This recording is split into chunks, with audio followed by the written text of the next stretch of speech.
I am Keisha Bross. I'm the Director of Opportunity, Race, and Justice for the NAACP, and I focus on all of our national framework and strategy for inclusive economy. Thank you so much for joining me here today. First, I just want to ask, what initiatives is the NAACP taking up in AI? That's really a great question. So as we know, in the past few years, artificial intelligence has been a subject, particularly around when you think about employment rights to the ways that affirmative action is used, and also really big in the financial space, as some financial institutions are saying it's being used for fraud prevention and cyber attacks, but also those algorithms and artificial intelligence are also the ways that loan applications and denials and different things are being used. Yeah. And so the NAACP is actually working with other national stakeholders. We do have an internal committee under our policy team, and we also have 3 resolutions that will be approved in our resolutions committee this Tuesday on artificial intelligence and how we want to advocate for equitable practices in that space. And equity means ensuring that those particular algorithms in AI are used for the positive of equitability, but not necessarily discrimination or discriminatory practices.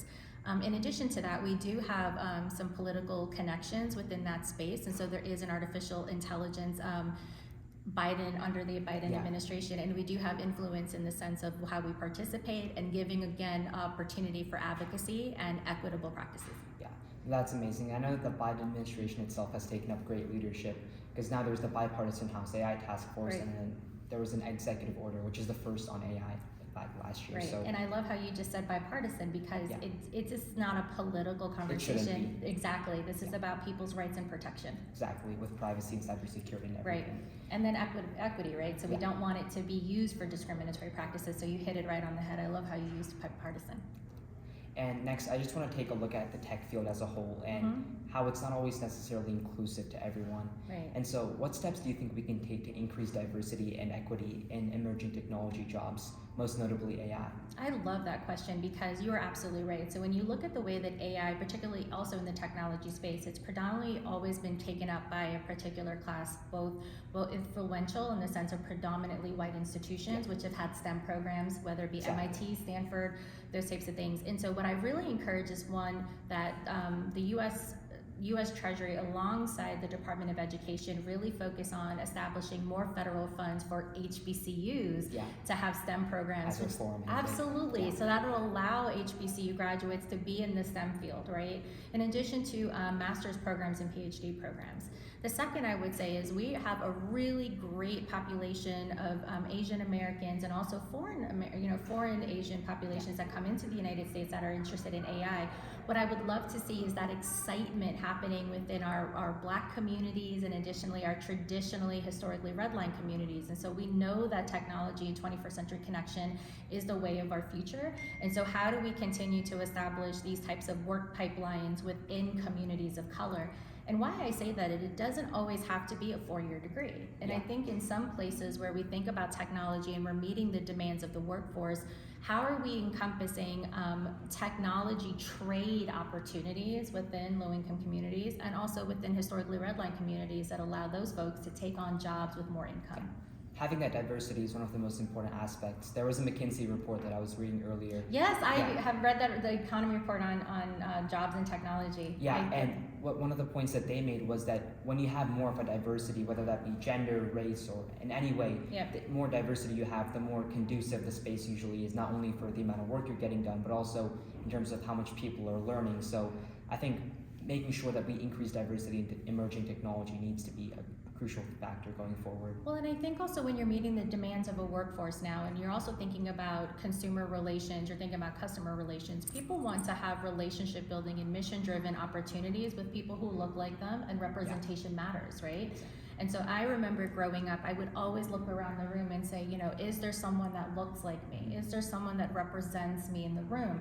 And that is even more relevant today when we think about diversity. So within the technology space, especially technology being a global workforce demand, how are we continuing to centralize jobs in the United States and allowing that to really look with critical thinking, problem solving from a diverse aspect? That makes sense.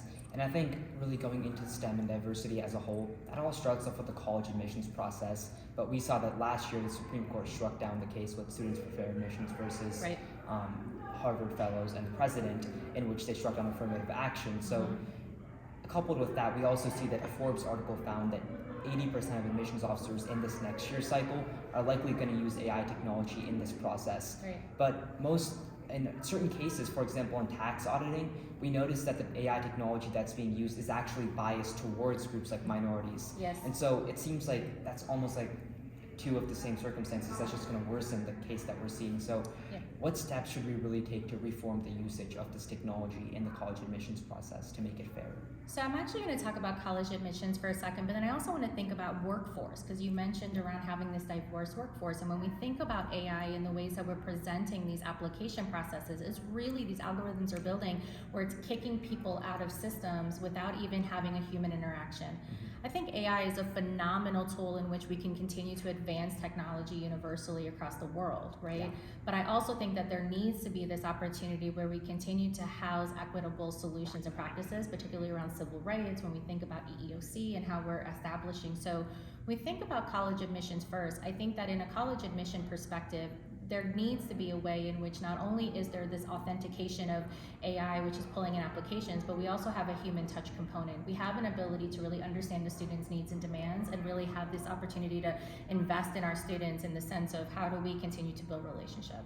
I also think from an AI perspective, when we think about affirmative action, we do know that in the affirmative action place, it really, these things are being built around when it comes to lending practices, when it comes to financial institutions, when it comes to affirmative action. And then when you think about even going further into the conversation in regards to employment, that there has to be better regulations and accountable oversight, federal oversight in the ways that we're using the systems, right? And also which is crazy, is AI has been around for generations. It's since now the 1950s, right, from but Alan now, Turing. yes, Yeah. and I remember in the 19s, I remember it was 80s or 90s, that the phenomenal chess game that was played by AI versus... And it can beat everyone. Right, and so this is not a new concept. I think the problem now is how do we ensure that the concept that's been around is held accountable to equity? Especially because now in 2022 with ChatGPT, that's when everyone found out about it. Right. And so after that, it's been picking up pace where AI is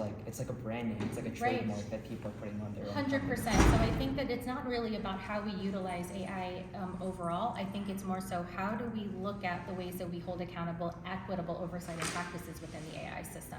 I think AI and the ability to have technology integrated in our world is 21st century connection, and it's a need and demand. However, I think that sometimes with this next generation, we look at that as the only form of communication. So ensuring that we still have this human contact and connection within communication will also allow us to stay human and authentic, this human dignity component, right? And so there's a fine balance in how we look at that equity and what that's gonna look like in the future. Thank you so much for your time. Thank you, it was great talking to you.